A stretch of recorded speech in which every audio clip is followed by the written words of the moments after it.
안녕하세요. 제이 폴 캐티는 이런 얘기를 했습니다. 모두가 팔고 있을 때 매수하고 모두가 매수할 때 보유하세요. 그것은 단지 눈에 띄는 슬로건이 아니라 성공 투자의 핵심이라고 하고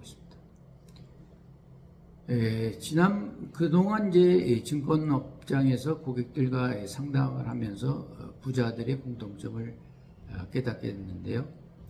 부자들은 그 나름대로 돈에 대한 자신의 관념과 습관, 태도가 분명히 있지 않나라고 깨닫게 됐습니다. 물론 돈을 버는 형태는 다양하겠죠. 그런데 돈에 대한 흐름과 경제 흐름은 전문가를 뺨친다고 보고 있습니다.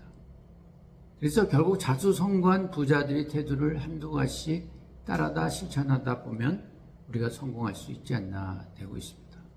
무조건 부자라는 건 일 수 없는 거죠. 자수성가한 부자들의 세 가지 형태를 한번 파악해 봤습니다. 첫 번째가 창업이나 스타트업 초기 멤버로 합류하는 경우죠. 스타트업을 창업하거나 M&A를 하고 또는 직접 상장시켜서 부를 쌓는 방법이죠. 현재 창업 열풍이 가장 높은 나라는 중국이죠. 미국은 스타트업이 우리나라보다 약 70배가 많다고 합니다. 하루에 15,000개 스타트업이 발생되고 있고요. 2023년 기준으로 유니콘 기업, 1조 매출을 하는 기업이 375개가 된다고 합니다. 그러니까 유니콘 기업은 이 기업 가치가 10억 달러를 넘은 것인데 대부분 IT 혁신적인 창업 플랫폼이죠. 그리고 이들의 창업의 목적은 사실은 돈 벌기 위함이죠. 화웨이나 바이두, 샤오미, 레노바 이런 것들은 굴지 스타트업 기업이었죠. 근데 안타깝게 우리나라 젊은이들의 꿈은 이러한 큰 부자가 되기보다도 의사나 공무원, 대기업, 건물주 되는 것이 있습니다. 두 번째 자수성가한 부자의 특징은 투자로 경제적인 자유를 이루었죠. 실제로 투자로 인해서 부자된 사람이 많죠. 최근에는 비트코인 등으로 해서 큰 부자들이 많이 생겼죠.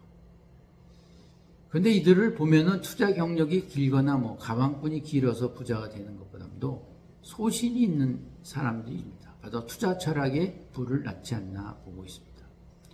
그 세 번째는 임원이 되어서 불을 하는데요. 임원도 부사장급 이상 이제 사장이 되어야 돈을 버는데 그렇게 큰 부자가 되기는 어렵습니다. 그런데 특히 임원 되기는 한 1%라고 되고 있죠. 그런데 일단 부사장이나 CEO가 되면 경제적인 자유를 이루고 있는 것이죠.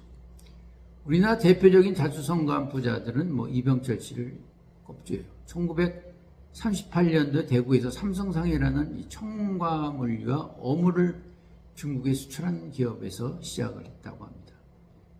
그리고 6.25 전쟁 때 부산에서 삼성물산을 운영했고요. 환도 외에는 상업자본을 통해서 제조업을 투자함으로써 산업을 자유화시켰죠. 또 잘 아시는 현대 정주영 회장은 초등학교 학력이 전부라고 합니다. 젊은 시절에는 집안에 돈을 훔쳐서 가출할 정도로 가난했지만 그러나 그는 가난에 탈피하기 위해서 막노동부터 시작해서 서울에 정착해서 창업적인 정신과 새로운 일꾼으로 인해서 쌀가게 점원에서 시작해서 쌀가게 주인으로 그리고 나중에는 우리나라 대기업을 이룬 일원이 된 것이죠. 따라서 우리는 이 큰 부자가 되는 것은 아버지 부자가 아니라 바로 어떻게 정신을 가지고서 부자가 되느냐라는 것이 아닌가 생각됩니다. 감사합니다.